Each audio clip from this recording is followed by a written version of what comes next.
9th standard new SCERT syllabus history പാഠഭാഗമാണ് നമ്മൾ audio class ചെയ്തുകൊണ്ടിരിക്കുന്നത്. അപ്പോൾ ഫസ്റ്റ് ചാപ്റ്റർ ഹിസ്റ്ററിയിൽ നിന്നും ചാപ്റ്റർ 1 കഴിഞ്ഞു. ഇന്ന് ചാപ്റ്റർ 2 വിശാല സമതല ഭൂമി. ഈ ചാപ്റ്ററാണ് ഇന്ന് നമ്മൾ നോക്കുന്നത്. ചാപ്റ്ററിലേക്ക് കിടക്കാം. വിശാല സമതല ഭൂമി. സിന്ധു ഗംഗ ബ്രഹ്മപുത്ര സമതലം അഥവാ ഉത്തരേന്ത്യൻ സമതലം. സിന്ധു ഗംഗ ബ്രഹ്മപുത്ര സമതലത്തിനെ മൊത്തത്തിൽ നമ്മൾ പറയുന്ന പേരാണ് ഉത്തരേന്ത്യൻ സമതലം. നദികൾ ഒഴുക്കിക്കൊണ്ടുവരുന്ന ചെളി, മണൽ, ചരൽ എന്നിവ ഉൾപ്പെടെയുള്ള ശിലാവശിഷ്ടങ്ങളാണ് എക്കൽ. നദികൾ ഉത്ഭവിക്കുന്ന പ്രദേശത്തെ പ്രഭവസ്ഥാനമെന്നും അവ കടലിലോ മറ്റേതെങ്കിലും ജലാശയത്തിലോ പതിക്കുന്ന ഇടത്തെ നദീമുഖമെന്നും വിളിക്കുന്നു. മാറിപ്പോവരുത്. നദികൾ ഉത്ഭവിക്കുന്ന ആ പ്രദേശത്തെ പറയുന്നത് പ്രഭവസ്ഥാനമെന്നാണ്. നദികൾ ഏതെങ്കിലും ജലാശയത്തിൽ പതിക്കുന്നുണ്ടെങ്കിൽ ആ ഭാഗത്തെ, കടലിലോ ജലാശയത്തിലോ പതിക്കുന്ന ഭാഗത്തെ നമ്മൾ പറയുന്നത് നദീമുഖമെന്നാണ്. ഉത്തരേന്ത്യൻ സമതലത്തിലെ എക്കൽ നിക്ഷേപത്തിൻ്റെ കനം ഏകദേശം 1000 മീറ്റർ മുതൽ 2000 മീറ്റർ വരെയാണ്. എക്കൽ നിക്ഷേപത്തിൻ്റെ കനം 1000 to 2000 മീറ്റർ വരെയാണ്. സിന്ധു നദീമുഖം മുതൽ ഗംഗാ നദീമുഖം വരെ ഏകദേശം 3200 കിലോമീറ്റർ ഈ സമതലം വ്യാപിച്ചു കിടക്കുന്നു. ഉത്തരേന്ത്യൻ സമതലം വ്യാപിച്ചു കിടക്കുന്നത് സിന്ധു നദീമുഖം മുതൽ ഗംഗാ നദീമുഖം വരെയാണ്. ലോകത്തിലെ ഏറ്റവും വലിയ എക്കൽ പ്രദേശമാണ് ഉത്തരേന്ത്യൻ സമതലം. ഇന്ത്യയിൽ ഈ സമതലത്തിൻ്റെ നീളം 2400 കിലോമീറ്ററാണ്. സമതലത്തിൻ്റെ ശരാശരി വീതി വരുന്നത് 150 കിലോമീറ്റർ ടു 300 കിലോമീറ്റർ വരെയാണ്. സമതലത്തിൻ്റെ വിസ്തീർണം ഏകദേശം 7 ലക്ഷം ചതുരശ്ര കിലോമീറ്ററാണ്. നദീവ്യവസ്ഥ, നദികളുടെ ഒഴുക്കിൻ്റെ ദിശ, ഭൂപ്രകൃതിയുടെ സവിശേഷത എന്നിവയ്ക്ക് അടിസ്ഥാനമാക്കി ഈ സമതലത്തെ 4 പ്രാദേശിക വിഭാഗങ്ങളായി തിരിക്കുന്നു. അപ്പോൾ ഉത്തരേന്ത്യൻ സമതലത്തെ 4ആയി തിരിക്കുകയാണ്. ഏതിൻ്റെയൊക്കെ ബേസിസിലാണ്? നദീവ്യവസ്ഥ, നദികളുടെ ഒഴുക്കിൻ്റെ ദിശ, ഭൂപ്രകൃതിയുടെ സവിശേഷത എന്നിവയുടെ അടിസ്ഥാനത്തിൽ ഉത്തരേന്ത്യൻ സമതലത്തെ 4ആയിട്ടാണ് തിരിക്കുന്നത്. ഒന്ന് രാജസ്ഥാൻ സമതലം, മറ്റൊന്ന് പഞ്ചാബ് ഹരിയാന സമതലം, നെക്സ്റ്റ് ഗംഗാ സമതലം, അടുത്തത് ബ്രഹ്മപുത്ര സമതലം. ഇങ്ങനെ 4ആയി തിരിക്കുന്നു. ഏതൊക്കെയാണ് ഉത്തരേന്ത്യൻ സമതലത്തെ 4ആയി തിരിക്കാം? രാജസ്ഥാൻ സമതലം, പഞ്ചാബ് ഹരിയാന സമതലം, ഗംഗാ സമതലം, ബ്രഹ്മപുത്ര സമതലം. ആദ്യം തന്നെ രാജസ്ഥാൻ സമതലം നോക്കാം. രാജസ്ഥാൻ സമതലം ഥാർ മരുഭൂമി ഉൾക്കൊള്ളുന്ന ഭാഗമാണ് ഏത്? രാജസ്ഥാൻ സമതലം. ഉത്തരേന്ത്യൻ സമതലത്തിൻ്റെ പടിഞ്ഞാറേ അറ്റമാണ് രാജസ്ഥാൻ സമതലം എന്നറിയപ്പെടുന്നത്. ആരവല്ലി പർവ്വതനിരയുടെ പടിഞ്ഞാറായാണ് രാജസ്ഥാൻ സമതലം സ്ഥിതി ചെയ്യുന്നത്. ഈ സമതലത്തിലെ പ്രധാന നദിയാണ് ലൂണി. സാംബർ, ദിധ്വാന, സർഹോൾ എന്നിവ രാജസ്ഥാൻ സമതലത്തിലെ ഉപ്പു തടാകങ്ങളാണ്. ഥാർ മരുഭൂമിയെ 2 പ്രധാന ഭാഗങ്ങളായി തിരിക്കാം. ഒന്ന് യഥാർത്ഥ മരുഭൂമി മേഖല അഥവാ മരുസ്ഥലി എന്നറിയപ്പെടുന്നു. 2 അർദ്ധ മരുഭൂമി മേഖല ഓർ രാജസ്ഥാൻ ഭാഗർ എന്നറിയപ്പെടുന്നു. അപ്പോൾ ഥാർ മരുഭൂമിയെ എങ്ങനെയൊക്കെയാണ് 2ആയി തിരിക്കുന്നത്? ഒന്ന് മരുസ്ഥലി, മറ്റൊന്ന് രാജസ്ഥാൻ ഭാഗർ. അതല്ലെങ്കിൽ എങ്ങനെ പറയാം? യഥാർത്ഥ മരുഭൂമി മേഖല എന്നും അർദ്ധ മരുഭൂമി മേഖല എന്നും പറയാം. ഇപ്പോൾ രാജസ്ഥാൻ സമതലം കഴിഞ്ഞു. അടുത്തത് പഞ്ചാബ് ഹരിയാന സമതലം. രാജസ്ഥാൻ സമതലത്തിൻ്റെ കിഴക്കും വടക്ക് കിഴക്കുമായും വ്യാപിക്കുന്ന സമതല ഭാഗമാണ് പഞ്ചാബ് ഹരിയാന സമതലം. ഇതിൻ്റെ കിഴക്കൻ അതിര് യമുന നദിയാണ്. ഇതിൻ്റെ വ്യാപ്തി ഏകദേശം 1.75 ലക്ഷം ചതുരശ്ര കിലോമീറ്ററാണ്. സത്ലജ്, ജലം, ചിനാബ്, രവി, ബിയാസ് എന്നീ നദികൾ വഹിച്ചുകൊണ്ടുപോകുന്ന അവസാദങ്ങൾ നിക്ഷേപിച്ച് രൂപം പ്രാപിച്ചതാണ് പഞ്ചാബ് ഹരിയാന സമതലം. പരസ്പരം കൂടിച്ചേരുന്ന 2 നദികൾക്കിടയിലുള്ള കരഭാഗമാണ് ധോബ് എന്ന പേരിൽ അറിയപ്പെടുന്നത്. എന്താണ് ധോബ്? പരസ്പരം കൂടിച്ചേരുന്ന 2 നദികൾക്കിടയിലുള്ള കരഭാഗമാണ് ധോബ്. പഞ്ചാബ് സമതലത്തെ 5 പ്രധാന ധോബുകളായിട്ട് തിരിച്ചിട്ടുണ്ട്. ഏതൊക്കെയാണത്? ബിസ്ത് ജലന്ധർ ദോബ്, ഭാരി ദോബ്, രചന ദോബ്, ഛാജ് ദോബ്, സിന്ധ് സാഗർ ദോബ്. ഇങ്ങനെ പഞ്ചാബ് ഹരിയാന സമതലത്തെ 5 ഭാഗങ്ങളായി തിരിച്ചിരിക്കുന്നു. അതിൽ ഫസ്റ്റ് വൺ ആണ് ബിസ്ത് ജലന്ധർ ദോബ്. ബിയാസ് സത്ലജ് നദികൾക്കിടയിലാണ് ഇത് സ്ഥിതി ചെയ്യുന്നത്. അടുത്തത് ഭാരി ദോബ് ബിയാസ് രവി നദികൾക്കിടയിലാണ് സ്ഥിതി ചെയ്യുന്നത്. അടുത്തത് രചന ഡോബ് രവി ചിനാബ് നദികൾക്കിടയിലാണ് സ്ഥിതി ചെയ്യുന്നത്. അടുത്തത് ഛാജ് ഡോബ് ചിനാബ് ജലം നദികൾക്കിടയിൽ സ്ഥിതി ചെയ്യുന്നു. സിന്ധ് സാഗർ ഡോബ് ലാസ്റ്റ് വണ്ണാണ് ജലം ചിനാബ് നദികൾക്കും സിന്ധു നദിക്കും ഇടയിലാണ് സ്ഥിതി ചെയ്യുന്നത്. അപ്പോൾ പഞ്ചാബ് ഹരിയാന സമതലത്തെ 5 പ്രധാന ഡോബുകളായി തിരിച്ചിരിക്കുന്നത് ഏതൊക്കെയാണ്? ബിസ്ത് ജലന്ധർ ദോബ്, ഭാരി ദോബ്, രചന ദോബ്, ഛാജ് ദോബ്, സിന്ധ് സാഗർ ദോബ്. അടുത്തത് ഗംഗാ സമതലം. പഞ്ചാബ് ഹരിയാന സമതലത്തിൻ്റെ കിഴക്കായി സ്ഥിതി ചെയ്യുന്നതാണ് ഗംഗാ സമതലം. കിഴക്ക് ബംഗ്ലാദേശ് മുതൽ പടിഞ്ഞാറ് യമുന നദി വരെ വ്യാപിച്ചിരിക്കുന്നു. ഏകദേശം 3.75 ലക്ഷം ചതുരശ്ര കിലോമീറ്ററാണ് ഇതിൻ്റെ വിസ്തൃതി. ഈ സ്ഥലം ഉത്തരാഖണ്ഡ്, ഉത്തർപ്രദേശ്, ഹരിയാന, ഡൽഹി സംസ്ഥാനങ്ങളെയും ജാർഖണ്ഡ്, പശ്ചിമ ബംഗാൾ എന്നിവയുടെ ചില ഭാഗങ്ങളെയുമാണ് ഉൾക്കൊള്ളുന്നത്. ഗംഗാ സമതലത്തെ 3ആയി തിരിക്കാം: ഉപരി ഗംഗാ സമതലം, മധ്യ ഗംഗാ സമതലം, കീഴ് ഗംഗാ സമതലം.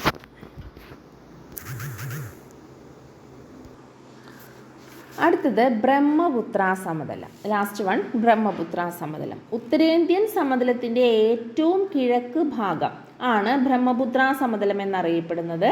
ബ്രഹ്മപുത്ര താഴ്വര, അസം താഴ്വര, അസം സമതലം എന്നിങ്ങനെയും അറിയപ്പെടുന്നു. അസമിൻ്റെ കിഴക്കേ അറ്റം മുതൽ ബംഗ്ലാദേശ് അതിർത്തിക്കടുത്തുള്ള ധൂബ്രിയുടെ പടിഞ്ഞാറ് വരെ വ്യാപിച്ചിരിക്കുന്നതാണ് ബ്രഹ്മപുത്ര സമതലം. 720 കിലോമീറ്റർ നീളം, 60 to 70 കിലോമീറ്റർ വീതിയും ഈ സമതലത്തിനുണ്ട്. ഇതിൻ്റെ ഭൂരിഭാഗം പ്രദേശങ്ങളും അസമിലാണ് സ്ഥിതി ചെയ്യുന്നത്. ഈ സമതലത്തിൻ്റെ വടക്ക് കിഴക്കൻ ഹിമാലയം കിഴക്ക് പാതകൾ ഈ സമതലത്തിൻ്റെ വടക്ക്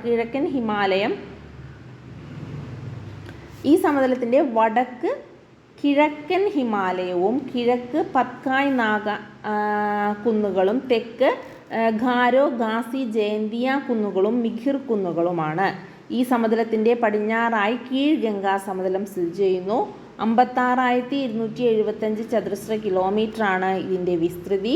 തീസ്ത, മാനസ്, ലോഹിത്, ദിബാങ് എന്നിവയാണ് ബ്രഹ്മപുത്രയുടെ പോഷക നദികൾ.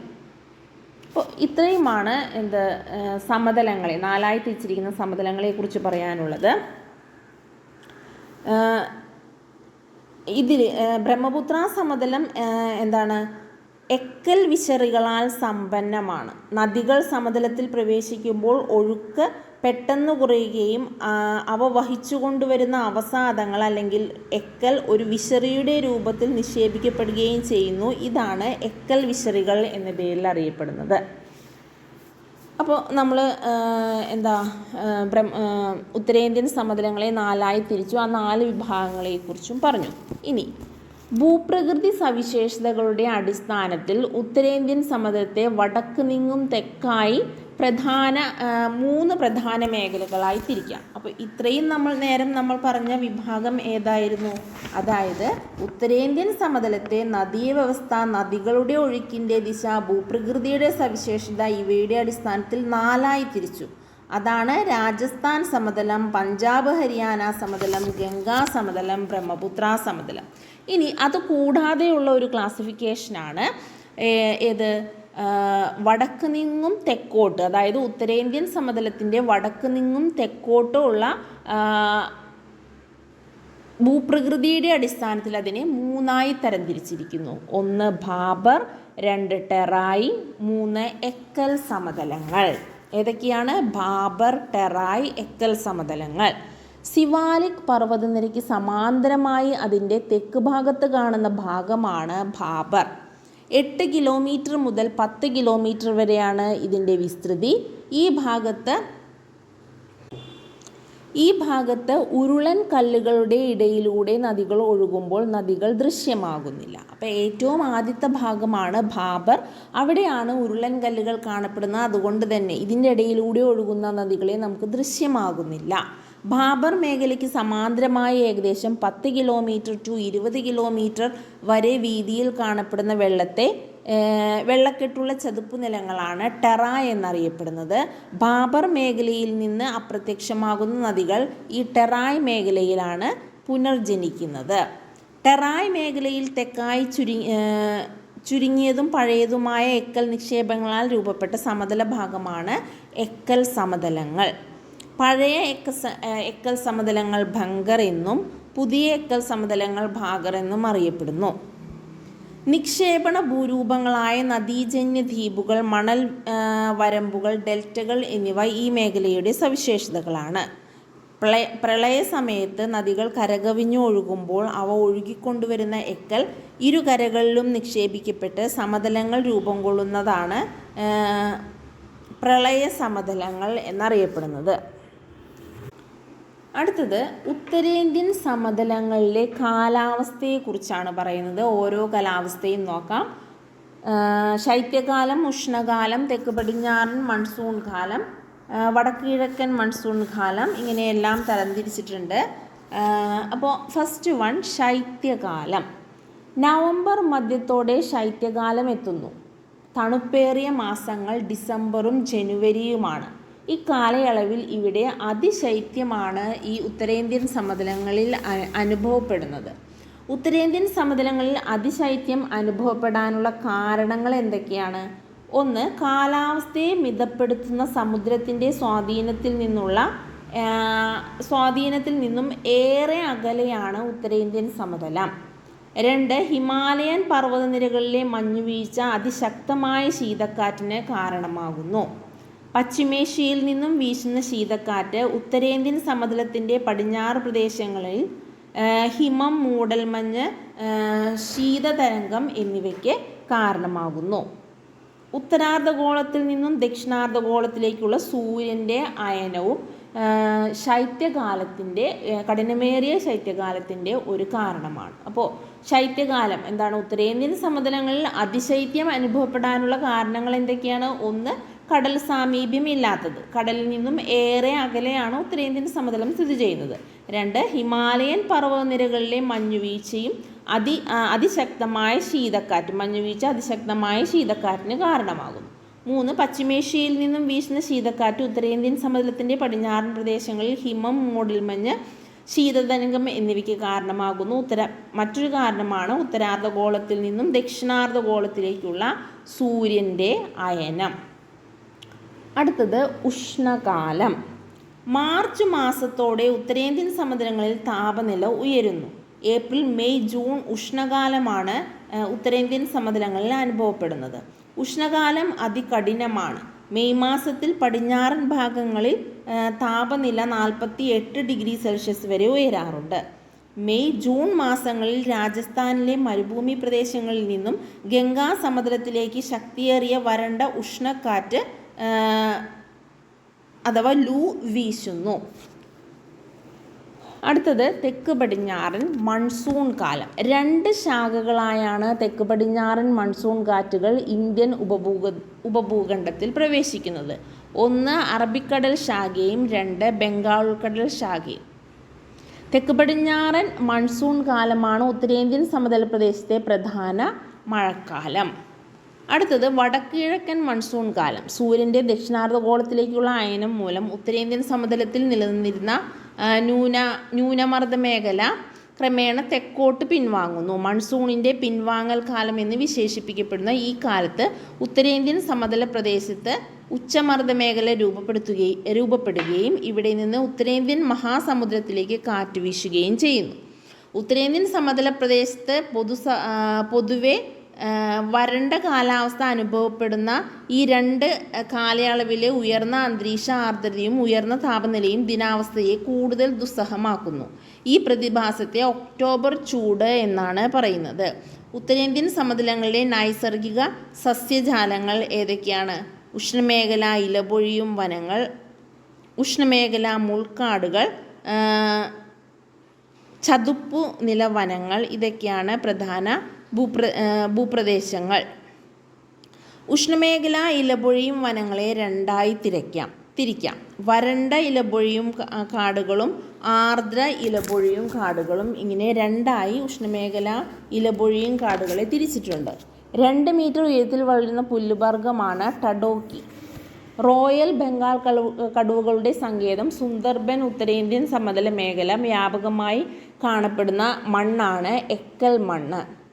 സുന്ദർബൻ ഡെൽറ്റ പ്രദേശങ്ങളിൽ കാണപ്പെടുന്ന മണ്ണാണ് ലവണ മണ്ണ്.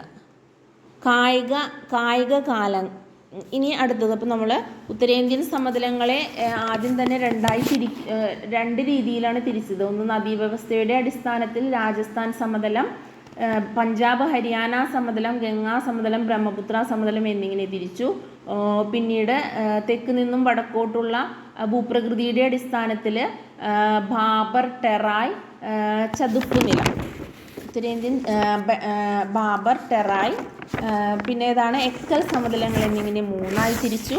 അതിനുശേഷം ഉത്തരേന്ത്യൻ സമതലങ്ങളിലെ കാലാവസ്ഥയെക്കുറിച്ച് പറഞ്ഞു. അടുത്തത്